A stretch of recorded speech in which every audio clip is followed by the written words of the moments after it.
Hey everyone, welcome to the incredible world of this icy adventure ship. Today, we have a sailor ready to greet the big cool breeze on board. But sudden freezing brings unexpected chaos.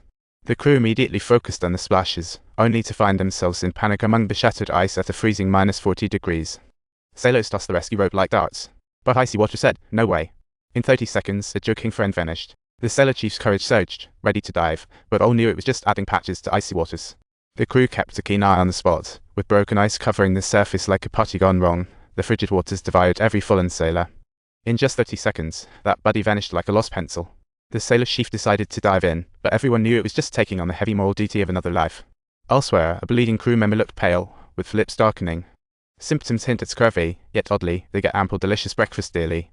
Considering 3 others had previously met their end due to the same symptoms, this was a historic moment.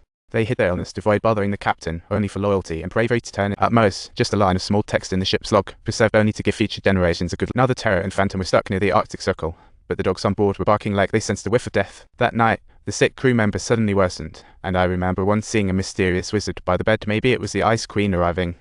Dr. Gutsursan's oddity rushed to check, but saw nothing, just void. But the weirdness didn't stop there. The panicked crew shouted, "Turn back now." He seemed to see the fate of the entire expedition team before he gasped and passed away on the spot. Next day, Captain Friend surveyed ahead.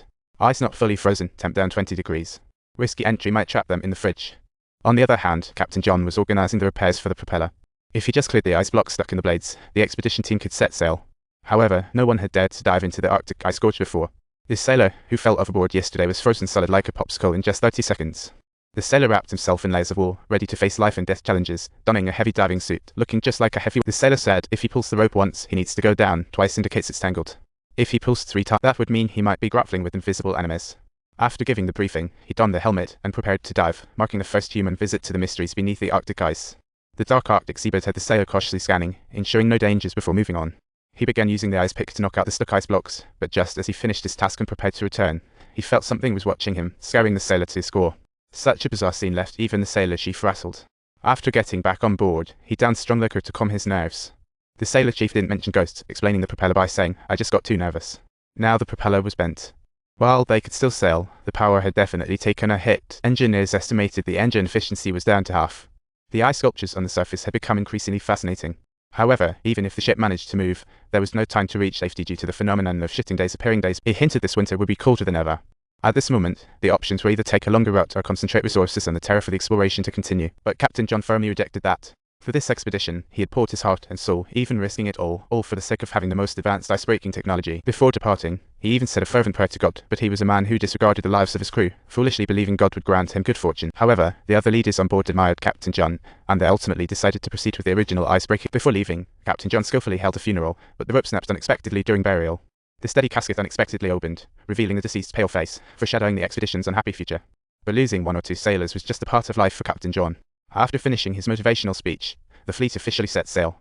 The crew united in their speech, exclaiming, "We shall forge ahead, embracing the unknown Arctic adventure."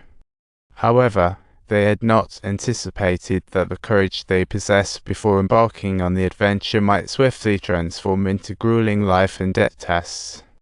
The crew repeated in the speech, "We shall forge ahead, facing the unknown Arctic adventure." The crew echoed in the speech, "We shall forge ahead, facing the unknown Arctic adventure." The crew continued in the speech, "We shall forge ahead, facing the unknown Arctic adventure." The powerful steam engine easily broke through the floating ice, and everything seemed to go smoothly at first, but the expedition had only progressed 6 days. An unprecedented cold front froze the sea completely, forcing the crew to fight tirelessly on the ice, even using giant logs, rendered utterly helpless by nature. Captain Float, seeing the surrounding ice getting harder, boldly ordered to use the strongest methods. The booming explosions ripped through the ice, and after days of struggle, the ship finally began to move forward. After moving a few meters, they were iced again. Next day, Captain John faced the ice and had to face reality. He had no choice but to order the engines to stop and winter in place. Yet, 8 months later, and there were still no signs of thaw, truly making one feel helpless. The fleet sent 3 elite teams, each with canned supplies for a fridge journey. Inspired by Captain John's speech, expedition members cheered, ready for a mini-game of adventure. Everyone thought they could bring back good news, as the half-hanging sun in the sky seemed to herald their good fortune. 3 teams advanced from EWS, ready to redirect at any enemy sign. Fran braced for certain death. She was stirring up the risk of a naval court-martial, picking 8 elite crew members to head to Slave Lake looking for rescue, but before they could set out, the search party sent by John brought back important news. They had ventured west, only to be blocked by a wall of ice after several days. Everyone marveled at nature's handiwork, but here, instead of melting, the ice layer only got thicker. They climbed the ice wall only to find an endless wasteland stretching before them, making it all the more desolate. Thanks for watching. Don't forget to like and subscribe to our channel for more icy adventures and quirky stories waiting for you.